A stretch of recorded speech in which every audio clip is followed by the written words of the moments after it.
So next up, we have the wonderful team for the impact of NFTs in Africa. So come on up. So thank you very much. Love the comments and always think about some of those questions. Hello, how are you? GM. How y'all doing? Yeah, so this is a panel conversation. I'm happy to help facilitate any questions, but we'll pass it over to all of you. Thank you. Thank you.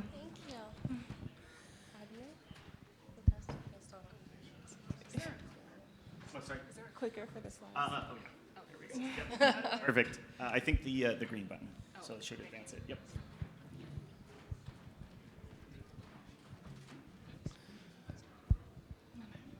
Hello, everyone. So we're here from the African NFT community, and we're just a group of people. We started out on Clubhouse, and we are here to create opportunities for people that are from Africa and the African diaspora. And we have about 23,000 followers on Twitter and maybe even more members. And we represent the entire continent of Africa as well as the Caribbean, African Americans. We're here to promote Black art. And we all came here today. We were here last year, and last year we were just a community, but today we're going to tell you about why we're transitioning to become a DAO. So I think we should all introduce ourselves. Ayesha, you want to start? Yeah, so I'm Ayesha Kazim. I'm a photographer and digital collage artist, currently based in London, but originally from South Africa. And yeah, I've been with the with the African NFT community for about a year now. And yeah, it's been great to see how much it's evolved and the ways that we're going to be able to grow as we expand into a DAO. Yeah, my name is Abieyuwa Eigbobo, but most people call me Abby. And I'm a member of African NFT community as well. I've been in it about a year. Ayesha and I were here last year, and we spoke during the panel as well. And it's just amazing to see everything that we've accomplished. And I'm looking forward to what we can accomplish in the future as a DAO. Hi, I'm Kokky or Coco in the space. I'm from South Africa, and I've been with ANC for a while now, and I'm really excited to see how we can connect with everyone and let everybody know how we will be becoming a DAO. Hi, everyone. My name is Melisa Allen, better known as Mel in this space. I'm Jamaican born. I'm also a poet in this space, and I've been with the community since its inception as a member, and I joined the core team almost a year now, and so I'm really excited to get into this DAO transition and let you guys know what we're up to. Yeah, thank you. So maybe just going into a little bit more of why we decided to transform into a DAO. So this community was started by two members in the space, one Vintage Mozart from Zimbabwe and another Kwame, another artist in the space, and they basically saw that within the space there wasn't really resources provided for many African artists to kind of become more educated on how to mint NFTs, how to sell their work, as well as how to kind of combat the different barriers for entry, which we'll talk about in the next slide. So we really found that this kind of hub and community was really important for not only being able to help African artists succeed in the space, but also have a place where they can kind of talk, converse, share ideas, learn from other people's mistakes, as well as bring in new opportunities for their fellow artists. As well as a space for everyone to relate to each other and not be judged by their accent or where they're from. Because in the beginning, there was a lot of prejudice, I would say, towards people who have different accents or who are from certain countries. But we've built the community, and it was only a few of us in the beginning, and now there's thousands of us.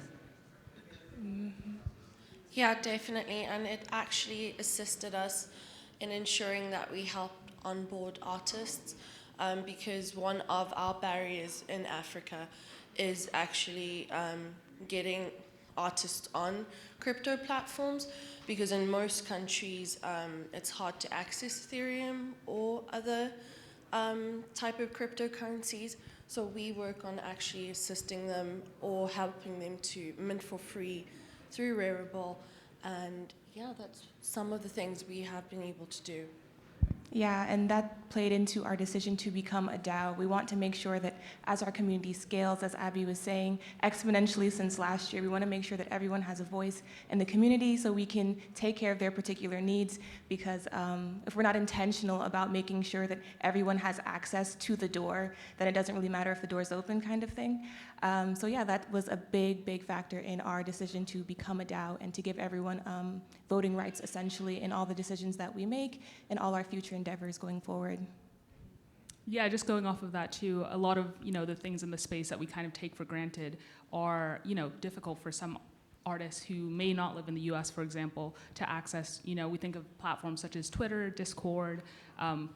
These are platforms where we need a stable internet connection to be able to talk in Twitter Spaces, which some artists might not have, or the fact that crypto is banned in certain countries may prevent them from being able to kind of like mint, sell their work, and be involved in the ecosystem. So we really found it was important to kind of find ways that we could continue to include these artists if these things were affecting how they were navigating the space. Yeah, so I'll get into our decision to become a DAO. So everyone should know at this point, I guess, a DAO is a decentralized autonomous organization.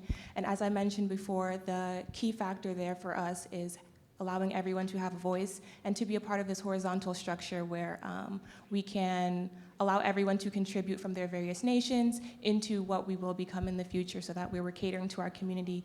As we said before, it's kind of hard to tailor or understand what everyone's needs are because they are so diverse and so different depending on the nations. So yeah, we're attempting to essentially build and very intentionally grow into an open structured DAO, meaning that we'll evolve as our community evolves, as our needs evolve. And so we're starting with just baseline membership passes, which were distributed today, actually, congrats. And allowing everyone to start casting their votes now and deciding, hey, this is what we need, like prioritizing, like, for example, getting a onboarding structure for people who have missed out thus far, and getting that kind of streamlined and automated so that we don't have to continue to manually onboard everyone as we have been doing for the last year and a half. So yeah, that's the big factor that went into our DAO transition, and we believe that with collective action we can begin to create real-world impact and continue to do activations IRL, as well as doing some things on the continent of Africa, because unfortunately things like this, like NFT.NYC, are not as accessible over there, and it's not as easy for people to have access to others of like minds or in the fields that they're attempting to break into. And that's actually very true, because the founder of Vintage Mozart lives in Zimbabwe, and he wanted to come and be, here in person, but he wasn't able to get a visa, which is another barrier of entry for many people in African countries. So that's something that people need to keep in mind when doing these types of events. Yeah, so a really key thing for us in this DAO transition has been reaching out to our broader community at large. We've been thankful because we are all a part of multiple organizations, like Protein, Friends with Benefits, things like that. Reach out to our wider community and speak to people about just their experiences in becoming a DAO, how they've structured, and all the things that they've considered in their processes. So we're very, very grateful that we've had community support like that. And in terms of our internal decisions, for voting, we've been working with IncepThink and partnered with them in creating our membership passes, building out our tokenomics, and really making sure that we can distribute these things effectively. So we're super grateful for IncepThink and for all our advisors from the other DAOs. So thank you guys so much for your help. Yes, definitely. IncepThink has been an amazing partner. They're a blockchain incubator hub that assists NFT artists and NFT projects, and they have been absolutely invaluable to us in getting us to launch our DAO and send the tokens to our members. So it's been an absolute pleasure, and we're so proud to have them as our partners. Yeah, so we do have a partnership, and so they were able to help us out, but we do need to raise funding because, like we mentioned, we just started off on Clubhouse and we're on Twitter, and everything we do in our free time, and we volunteer. And so once we get funds, we'll be able to achieve a lot more than we currently have. And really quickly, just to piggyback off of that just a bit, we were also really grateful to have partnered with Clarity. I was able to go through their cohort program. A really big thing for us in becoming a DAO is creating some type of system of organizing ourselves, because between Discord and Twitter and like WhatsApp and all these different places that everyone is, it got really hard to kind of track information. And so that was another like really key thing in being able to just kind of put everything in like a Web3 native platform and just have it make sense, essentially. So yeah, that's been amazing. And so again, like thank you to everyone who's helped us kind of get to this point. And we're really excited to see where we can go now that we have organized ourselves and structured in a way that is really conducive to our mission here. Yeah, so just to talk a little bit about some of the milestones we've had in the community thus far. We recently had the opportunity to partner with CNN and Vault CNN, and they recorded some of the work that we were doing in Chicago in a gallery that Abby curated for the Paradise exhibition, as well as in Dubai, an exhibition that we had with Cyberbot. So getting the exposure from these different platforms has been really beneficial to kind of opening the broader community of people who may not be as involved or know that much about NFTs, and kind of getting them to be more open to the idea of how this medium can be beneficial for African artists. Another one we had was NFT Now. Yeah, we recently, we're one of NFT Now's NFT 100 honorees as a community. They're recognizing all the hard work that we've done and everything we've been able to accomplish. So we want to thank NFT Now as well for their support. And then we also have worked with Rarible a few times, and we also have a few more future partnerships with Rarible coming along to explore the Tezos blockchain, because we're not just like dedicated to one blockchain. We're trying to expose everybody to the different blockchains and the different possibilities of Web3. Yeah, definitely. And also, we will be working on our own marketplace to help onboard African artists through InceptThink. So we are doing a lot of things that would be able to make African artists reach the world and definitely make their mark. Yeah, everything they said. I think it's super important that we diversify the information that we're providing our community with, because at the end of the day, there is no one size fits all for anyone, and especially from the Western perspective, it's just not going to translate to maybe the Caribbean or on the continent of Africa. And so we have been so grateful to get this kind of exposure and have these partnerships where we can educate our community and also allow in additional advising and partnerships and funding from other sources, so we can provide our community with the most diverse knowledge of Web3 that we can make possible. So yeah, those are kind of the things that we've been able to accomplish in the last year, which is super exciting. And going forward, we're really just focusing on, again, like structuring our system, getting our tokenomics and our governance straight, so that way we can make sure that all like 23K people can figure out how to get their voices heard and make sure that everything that they're wanting to see in the community and wanting to accomplish in Web3 space can become a reality for them, essentially. So yeah, that's our big, I think, focus moving forward, is just establishing our government, our tokenomics, and then getting funding so we can do more exhibitions, because I think in this last year alone, we've done 2, not including the one we're doing tonight, so 3 exhibitions, and we'd really love to do more, and especially go abroad so artists can see their artwork being showcased, which I think would be a complete shift for them in comparison to seeing pictures online. Yeah, so if you guys want to scan the QR code, it'll take you directly to our mirror, and it explains more in detail what all we want to accomplish. We also provided our ENS if you would like to contribute that way as well. Yeah, so looking forward, a big part of our onboarding and moving into this next phase of a DAO will obviously include, education, bringing in guest speakers and trusted members of the NFT community to kind of help advise the artists within our group to help them, feel comfortable and safe, because obviously you can learn as much as possible as you want online freely about NFTs, but it's best to have someone in your corner who can help navigate you, make sure you're not, being subjected to any scams or things like that. So yeah, having trusted members, not only within our community, but working with other communities like, the NFT Asia and different communities that we also have in this space is really important for us. Yeah, and another key thing that we really want to get allocate funding towards is establishing a minting system. So a huge barrier to entry for a lot of members in our community, unfortunately, is still paying those initial gas fees or having just the funds to put up to contribute to whether it's tools to create art or to sustain themselves within the space, to buy crypto, to do all these things. And so that's a big initiative as well that we want to consider moving forward, is being able to not only onboard people but to help pay these minting fees so that way they can get collections up and kind of get their foot in the door and established before we kind of send them on their way to do their thing.